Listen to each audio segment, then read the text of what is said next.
నీకిప్పుడు అర్థం కాదు, తర్వాత ఏయ్, ఒకసారి చెప్తే నీకు అర్థం కాదా? నీ చెత్త వాగుడు కట్టిపెట్టి ఫోన్ పెట్టాయి. ఈ అనుమానాలు ఆవేశాలు తగ్గాలంటే వీళ్ళకి పిల్లలు పుట్టాలి, ఒక బిడ్డని కనాలి.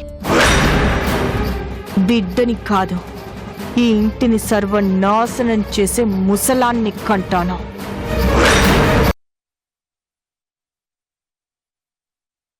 ఏమ్మా, మీ ఆయన ఎవరో త్వరగా చెప్పండి. అబార్షన్ చెయ్యాలి అంటే నీ భర్త పర్మిషన్ కావాలి. ఆయనేనండి.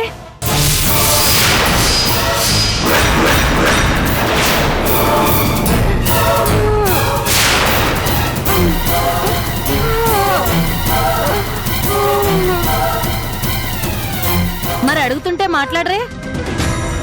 అబార్షన్ కి ఒప్పుకుంటున్నట్లు ఈ ఫామ్ మీద సంతకం చేయండి. అబార్షన్ చెయ్యాలంటే భర్త పర్మిషన్ ఉండాలి, అది తప్పనిసరి. మీరు లేట్ చేసే కొద్దీ ఆ అమ్మాయి ప్రాణాలకే ప్రమాదం. తర్వాత మీ ఇష్టం.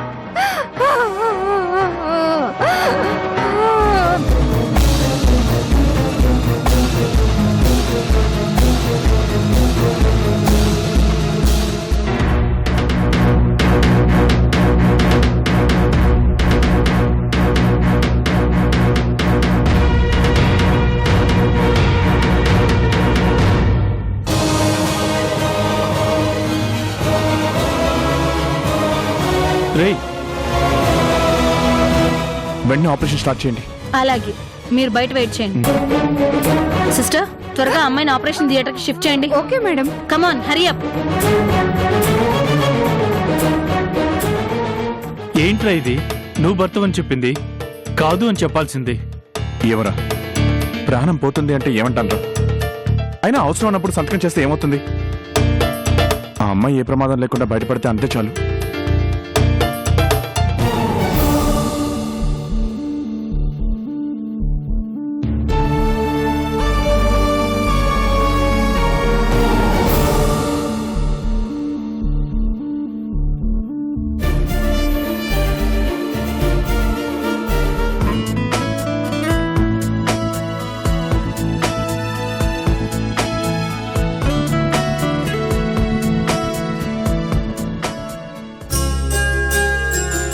రాజా, రండి మూర్తి గారు. రాజా, సిమెంట్ కంపెనీ వాళ్ళకి స్టీల్ సప్లయర్స్ కి ఇంతవరకు పేమెంట్స్ ఇవ్వలేదు. నువ్వు అవి చూసి క్లియర్ చేసావు అంటే అలాగే ఇచ్చేద్దాం. ఎంత పని?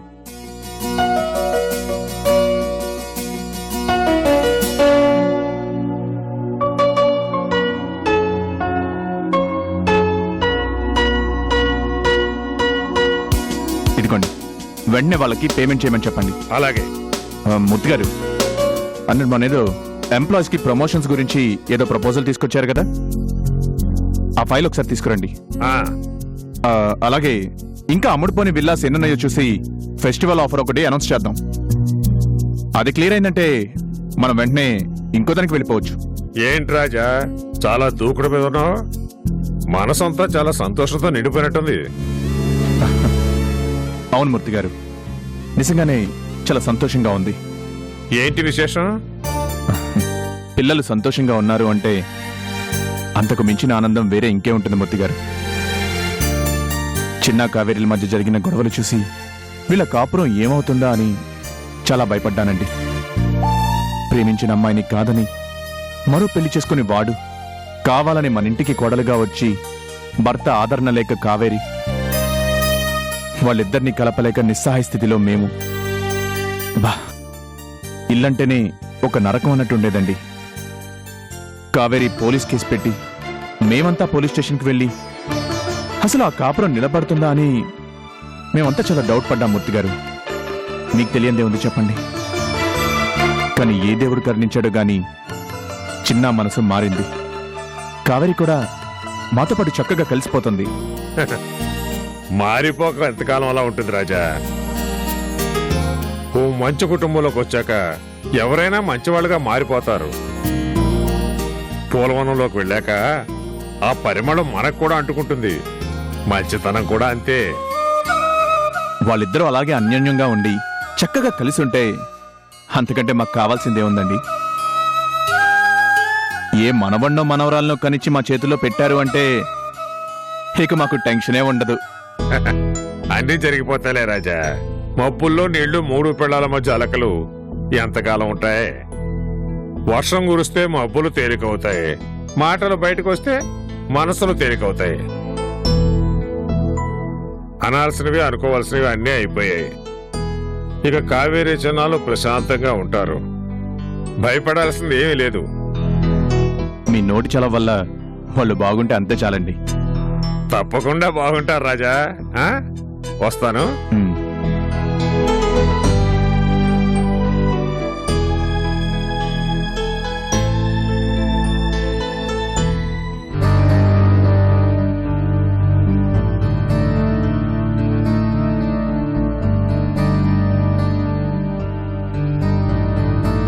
డాక్టర్, అమ్మాయికి ఎలా ఉంది? అబార్షన్ అయిపోయింది. 2 hours రెస్ట్ కూడా తీసుకుంది. మీరు ఇక అమ్మాయిని ఇంటికి తీసుకెళ్లొచ్చు. అలాగే డాక్టర్. కొంచెం జాగ్రత్తగా చూసుకోండి. బలానికి మందులు రాసిచ్చాను, అవి రెగ్యులర్ గా వాడండి. అలాగే డాక్టర్. చెప్పండి. నువ్వు వెళ్ళి హాస్పిటల్ బిల్ కట్టేసరా. అలాగేరా.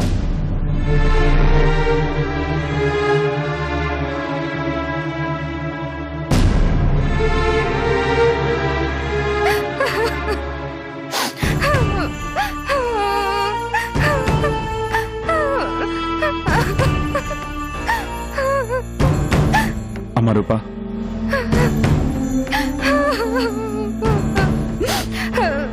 సారీ అమ్మా. ఇలా జరుగుతుంది అని అస్సలు అనుకోలేదు. నా దురదృష్టం ఎలాంటిదో నాకు తెలుసు అన్నయ్య.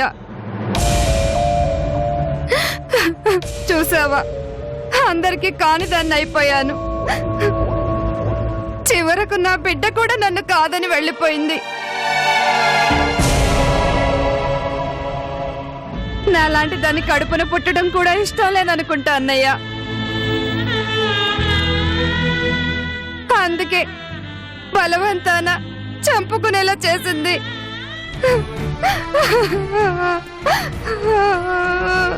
బాధపడకమ్మా. జీవితంలో ఇలాంటివి ఎదురైనప్పుడే ధైర్యంగా ఉండాలి. ఇలా అంటున్నాను అని మరోలా అనుకోకు. అసలు ఆ బిడ్డ దూరం కావడం కూడా నీ మంచిగా అనుకో. ఎందుకంటే నువ్వే భర్త లేకుండా బ్రతకడం ఎలానా అని ఆలోచిస్తున్నావు. రేపొద్దున తండ్రి లేకుండా ఆ బిడ్డని పెంచగలవా చెప్పు? ఒక రకంగా దేవుడు నీ మంచి కోసమే చేశాడేమో. అలా ఎందుకు ఆలోచించవు? అదే నిజమేలేండి, కానీ అనవసరంగా మిమ్మల్ని చాలా ఇబ్బంది పెట్టాను. నన్నేమి ఇబ్బంది పెట్టావమ్మా? అబార్షన్ చేయాలి అంటే భర్తగా మిమ్మల్ని చూపించి తప్పు చేశాను.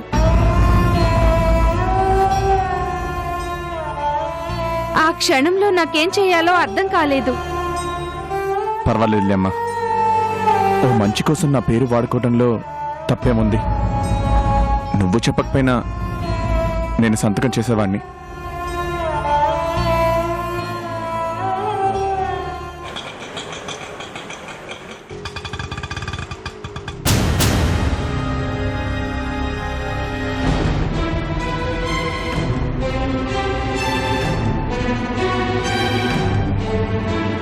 ఇదిగో బాబు,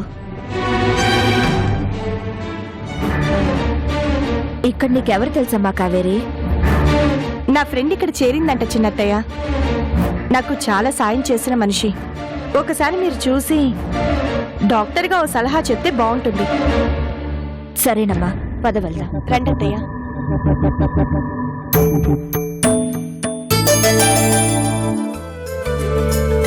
హలో అమృత గారు, ఎలా ఉన్నారు? బాగున్నానండి, మీరెలా ఉన్నారు? ఫైన్. మీరేంటి ఇలా వచ్చారు? మా కోడలి ఫ్రెండ్ ఎవరో ఇక్కడే అడ్మిట్ అయిందట, ఓసారి చూసి వెళ్దామని వచ్చాం. అలాగా. రామ్మా.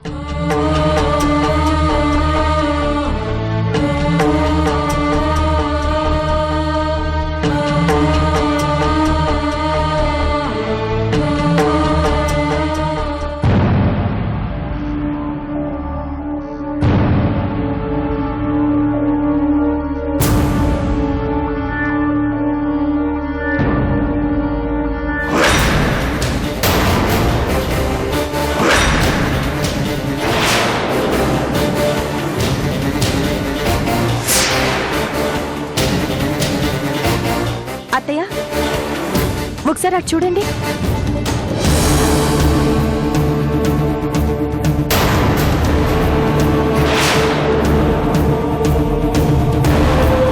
చిన్న పక్కన ఆ అమ్మాయి ఎవరత్తయ్యా? ఎవరో ఏంటమ్మా, అతని భార్య.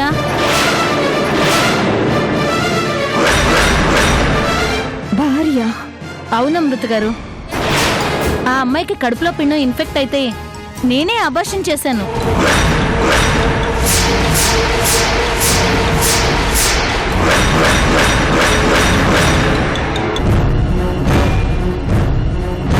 భర్తగా అతని చేత సంతకం కూడా తీసుకున్నాం.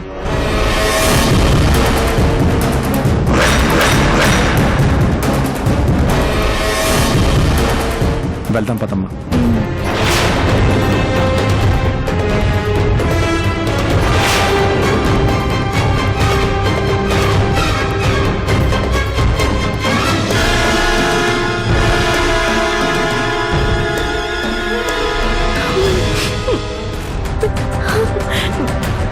విన్నావా చిన్నత్త? అబార్షన్ కూడా చేయించారంట.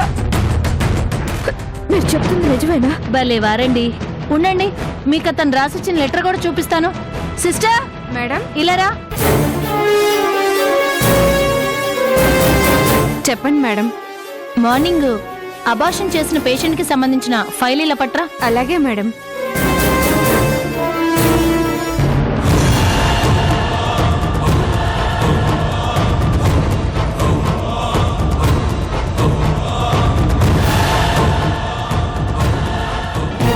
ఇదిగోండి మేడం.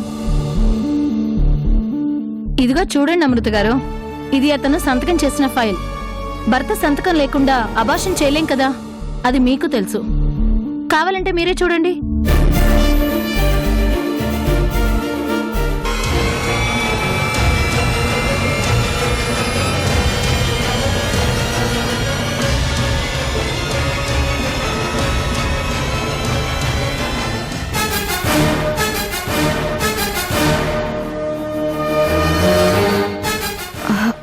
డాక్టర్, ఇది నాకు కాపీ ఇవ్వగలరా?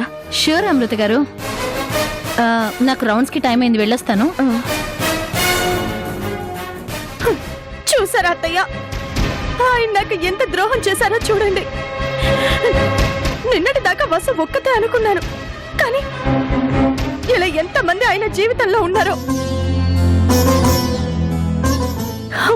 ఇప్పటిదాకా వసు ప్రేమని మర్చిపోలేకపోతున్నారనుకున్నారు,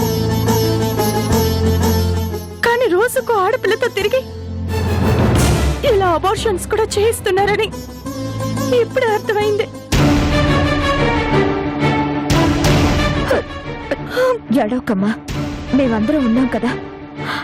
ఇంటికెళ్ళి మాట్లాడుకుందాం. పద పద.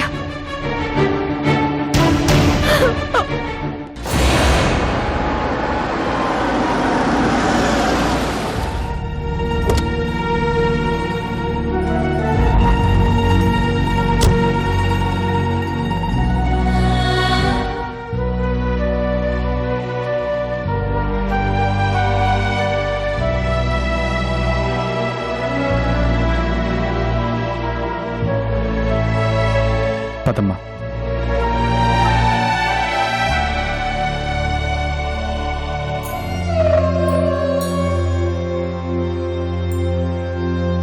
కూర్చోమ్మా.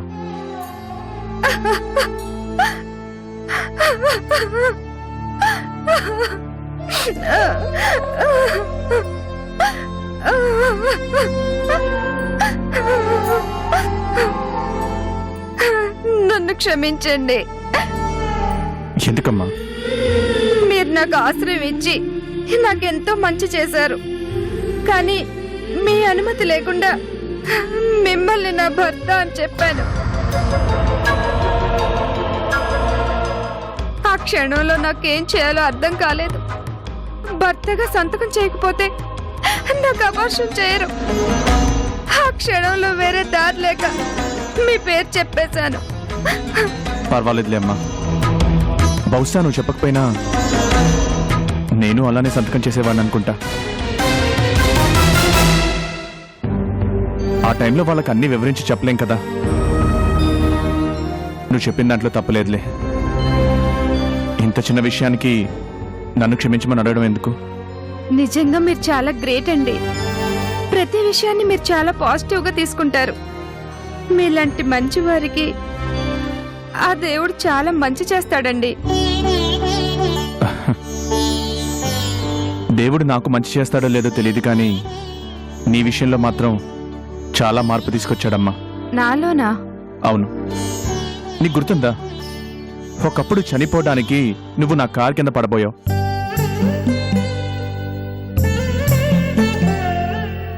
కానీ ఈరోజు నీకు ప్రాణం మీదకి వచ్చేసరికి నా పర్మిషన్ అడగకుండానే నీకు నేను భర్తని అని చెప్పి ప్రాణం నిలబెట్టుకోవాలని చూసావు. నేను కోరుకునేది అదే. ప్రతి మనిషి బ్రతకాలి, బ్రతకాలి అనే ఆశతో ఉండాలి. మనిషికి చనిపోవాలి అనిపించే అంత బాధ ఒక్కొక్కసారి కలుగుతుంది. ఆ క్షణాన్ని మనం భరించగలిగితే ఇక మళ్ళీ మనకి అలాంటి ఆలోచనలు రావు. నిజమేనండి. ఆ క్షణం మీరు కనిపించి నాకు ధైర్యాన్ని ఇవ్వకపోయి ఉంటే నేను ఖచ్చితంగా చనిపోయి ఉండేదాన్ని. ఈ రోజు నాకు బ్రతకగలననే ధైర్యం వచ్చింది. మీరిచ్చిన మనోధైర్యంతో నేను మరొకరికి సాయపడగలననే నమ్మకం కలుగుతుంది. కానీ నాకు మాత్రం ఓ మూలన చిన్న బాధగా ఉందమ్మా. భర్తని దూరం చేసిన ఆ దేవుడు ఈరోజు నీకు బిడ్డని కూడా దూరం చేశాడు. పర్వాలేదులే అన్నయ్య. నా బిడ్డ నాకు దూరమైనా లోకంలో ఉన్న ఎంతో మంది అనాథ బిడ్డలకి అమ్మనవుతాను.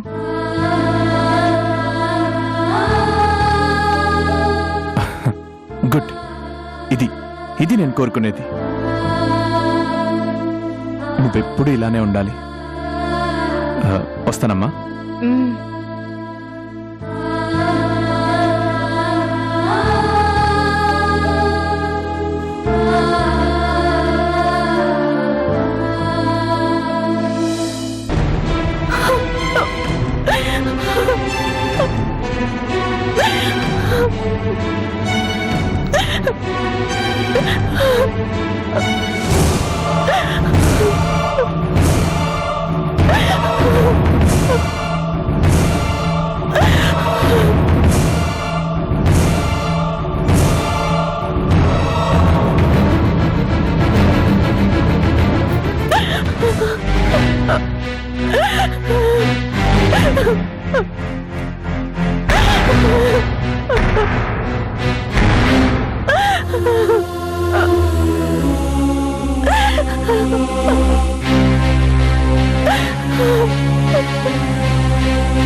ఆగరా.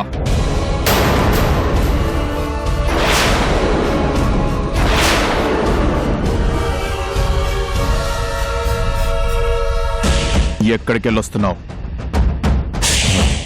ఆఫీస్ నుంచి వస్తున్నాను. నువ్వు వస్తుంది ఆఫీస్ నుంచి కాదు, హాస్పిటల్ నుంచి. చెప్పు, అవునా కాదా?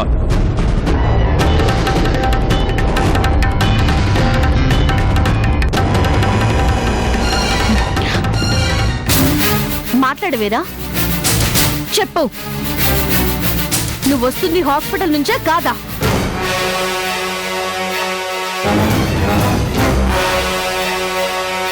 అవును, హాస్పిటల్ నుంచే.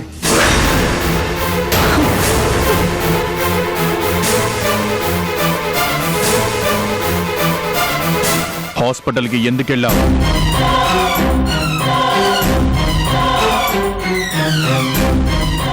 రే, రూప కనిపించట్లేదురా. నీకేమైనా తెలుసా? అవునా? నాకేం తెలీదురా. పోరా బయటికి. మళ్ళీ ఇంట్లో అడుగు పెట్టకు.